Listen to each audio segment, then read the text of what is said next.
Hi, my name is Kate, and I'd like to read to you today from my new book. It's called Princesses Are Not Just Pretty. Are you ready? Are you comfortable? All right, let's go. Once there were 3 princesses, Princess Ali, Princess Melly, and Princess Libby. They lived in a palace by the sea. There was always so much to do in their princessdom, and the princesses were always very busy. Now they were taking a well-earned rest under the rose trellis. "Good work today," said Ali, as she reached for her 3rd cupcake. "Yup, excellent princessness all round," said Libby, sipping her tea. "The good thing is," added Melly, "we work so hard, and we still look fabulous. I know I'm the prettiest, but you look great too." Ali and Libby stared at each other. Then they stared at Melly. "What do you mean you're the prettiest?" demanded Ali. "Oh, nothing," said Melly. "It's just that someone has to be the prettiest, and it happens to be me." "Actually," sniffed Princess Libby, "I am the prettiest. It's no use denying it. It's my nose, you see? It's the way it tips up at the end. It's just adorable." "Sorry," interrupted Ali, "but I am the prettiest. It's my freckles, the way they sprinkle my nose like cinnamon. Everybody loves cinnamon." "As I was saying before I was interrupted," said Melly, "I am the prettiest. It isn't everyone has purple hair, you know. It's extra special." "I am the prettiest," said Ali sharply. "I am the prettiest," insisted Libby. "I told you twice I am the prettiest," said Melly. Mrs. Blue arrived to clear away the trays. "Mrs. Blue," cried all the princesses at once, "which of us is the prettiest?" "Oh dear," said Mrs. Blue, "must rush along." "Which?" demanded the princesses. "Oh look, is that a squirrel?" said Mrs. Blue. "We can't think of anything else till we solve this," said Melly. "I know. Let's have a beauty contest." "Oh yes," cried Ali and Libby. "Oh no," said Mrs. Blue. But it was decided the beauty contest would take place that Saturday, and 4 of the cleverest girls in the land were picked to be the judges. The day before the contest, Ali, Melly, and Libby rushed around, making themselves as pretty as possible. Ali gave her hair a special treatment. Libby bathed in beautifying goo. Melly tried on a few dresses.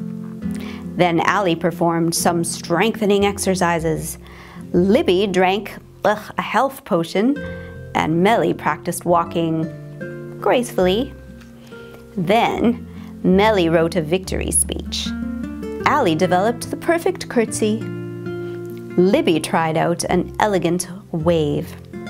And Ali enhanced her freckles with cinnamon. Libby scrubbed her tilted nose, and Melly curled her purple hair.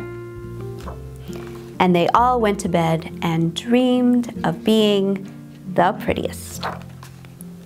Early the next morning, Princess Ali got up. She put on her finest gown and set off for the contest. As she passed the palace bakery, however, she smelled something strange. She poked her head inside and gasped. Smoke! Thick smoke was pouring from the palace ovens.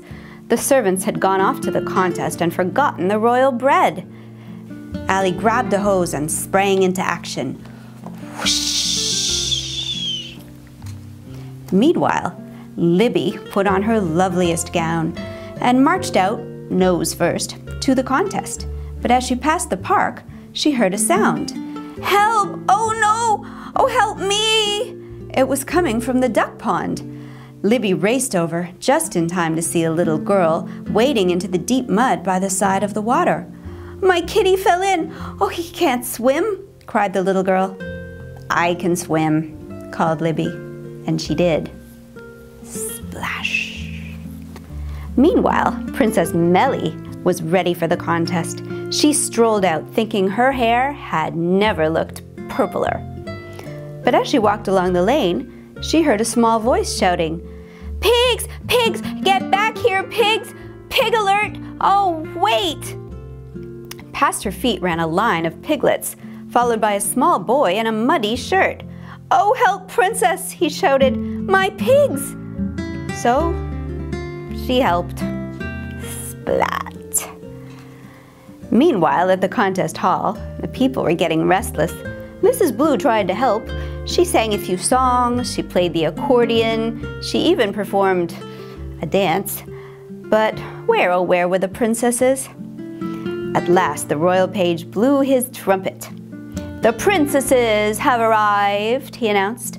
All the people sat up, eager to see the royal prettiness. One by one, they stepped onto the stage. Princess Ally came first. She looked remarkable. Princess Libby came next. She looked incredible. Princess Melly came last. She looked unforgettable. The audience whispered as the judges wrote on their scorecards. At last, the smallest judge stood up on her chair. "We hereby announce our decision," she said. "Of all the princesses ever seen in the land, Princess Ally is the yuckiest. Princess Libby is the drippiest, and Princess Melly is the muddiest. You have all shown us that princesses are not just pretty. 3 cheers for the best princesses," cried all the people. And that's the end of our story. Thank you for listening. See you again.